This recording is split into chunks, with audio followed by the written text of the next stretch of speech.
When you see these, I bet the same question pops into your head, as does mine. Are the Nintendo Retro controllers actually worth it? Well, it all depends on why you'd buy one. For anyone that doesn't know, Nintendo's online service lets you play classic games from their older systems. To go along with that, they released wireless versions of their classic controllers, ranging from the NES all the way to the GameCube. And just recently, even the Virtual Boy. We'll talk a little bit about that later.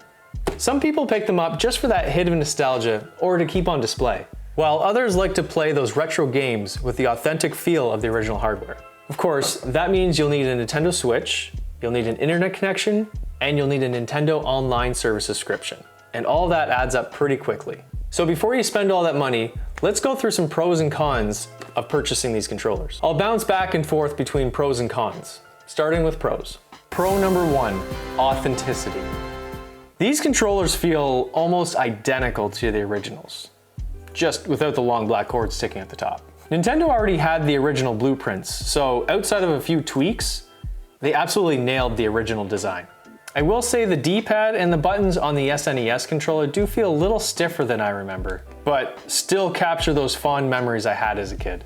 Although, I don't think they'll quite take a good toss against a wall in frustration after you lose your 10th race in Super Mario Kart. Son of a I don't have an original SNES controller on me, but I don't think this wedge shape is original. But that's probably because of the battery and the added internals for the wireless system. I will also add that playing Banjo-Kazooie with a Pro controller or a set of Joy-Cons and a dog bone just isn't the same. When I first used this N64 controller to play some Banjo, muscle memory kicked right in. I felt like a kid again, and my mom was upstairs making bagel bites for me and my friends. Con number 1, cost.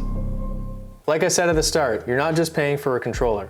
You have to pay for the Nintendo Switch, you have to pay for an internet connection, you have to pay for a Nintendo Online subscription, and if you want to use the N64, you need to pay for the expansion pack. And even worse, if you want to use the GameCube controller, you have to have a Nintendo Switch. The GameCube app is exclusive to the Nintendo Switch too. That's a lot of paywalls just to relive the past. So if you don't already have the majority of these, I would say it's a pass. Pro number 2, quality. Because these are made by Nintendo, you know they're not cheap knockoffs, like those turbo button disasters we grew up with. They're solid, dependable, and built to last. At least longer than those $20 mom bought it because it was cheaper controllers. I remember hitting those turbo buttons back in the day and like either the system would freeze or your character would just take on a mind of their own. Con number 2, limited use. These controllers are basically locked to their respective app. The NES and the SNES controllers don't really work well outside of their libraries. And even when they do connect, ergonomics wasn't exactly at the top of Nintendo's priority list. They even lack features like motion controls, rumble, and even a home button. At least in respect to the NES and the SNES controllers. So don't expect them to replace your Joy-Cons or your Pro controller. I will say though, I had a blast playing TMNT Shredder's Revenge on the SNES controller. More so than the Pro controller. So try out some indie games that have more of a retro feel if that interests you. Pro number 3, wireless freedom. Oh man, to have this wireless freedom as a kid would have been absolutely incredible. But to experience it now is still pretty sick. Anyone who remembers sitting way too close to the old tube TV because the difference of the length of the controller cord and the distance from the couch to the TV was miles. Range is about 30 feet, battery life clocks in about 20 hours, and charging only takes about 3 hours. They're a little heavier now thanks to the battery, which kind of makes it feel better than those feather-light originals. Con number 3, durability concerns. When it comes down to it, pretty much if you're nice to it, it'll be nice to you. The N64 joystick has always been a weak point in this controller, and games like Mario Party will grind it down fast. But some users have reported input lag and pairing issues with the SNES controller. I did experience this a little bit as well, mainly the input lag. It wasn't life-ruining by any means, but I won't be playing Call of Duty anytime soon. Pro number 4, nostalgia. This is probably the biggest reason anyone would purchase one of these. If this is the sole reason why you want to pick one or all of these up, I would say just do it. I find myself just staring at them and reminiscing. This is pretty much why I bought them. But I did make sure to get 2 of each for when I have friends over. Lies! Lies! Lies! Con number 4, alternatives. I know I've poked fun at aftermarket controllers a bit in this video, but truthfully, companies like 8BitDo and Hori, just to name a couple, make fantastic alternatives that are cheaper, more comfortable, and sometimes even licensed. If all you want is a reliable, modernized retro controller, these might be a smarter buy.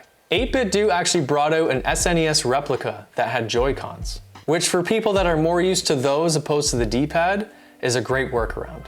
Pro number 5, collectability.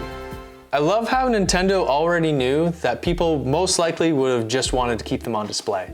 Instead of having a generic box with a picture on it, they literally made the box a picture frame for the controller, making them a display piece. They're also pretty exclusive. You need an active subscription to buy them, and you can only purchase them through the Nintendo Online Store.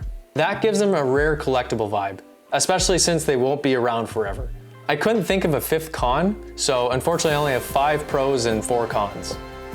Shucks. But I did want to touch briefly on the recently announced Virtual Boy console. Now, I don't know how I feel about it, to be honest. I think it's a sweet piece of memorabilia and it'd be really neat to try since it only lasted a little while and then they just forgot about it. But there's literally no internals to it. You have to use the Nintendo Switch 2 to slip inside of it and then you close it up. So why is it worth $100 American? I don't know. It doesn't come out till February, I believe, so I'll think on it. I still have to get the GameCube controller, but you guys let me know in the comments what you think about the Virtual Boy, and are you gonna get it, or is it just an absolute waste of money? At the end of the day, these controllers are more about experience and memories than they are practicality. Playing the classics with the original controllers that you grew up with is special, and for collectors, the exclusivity is appealing. But the high cost and the limited usability makes them far from a must-have for everyone. If the pros resonate with you, go for it. You'll love them. If the cons outweigh the nostalgia factor, then you have your answer there as well. Either way, I hope this video helped you decide and maybe gave you a laugh along the way. And until next time, happy gaming everyone. Cheers.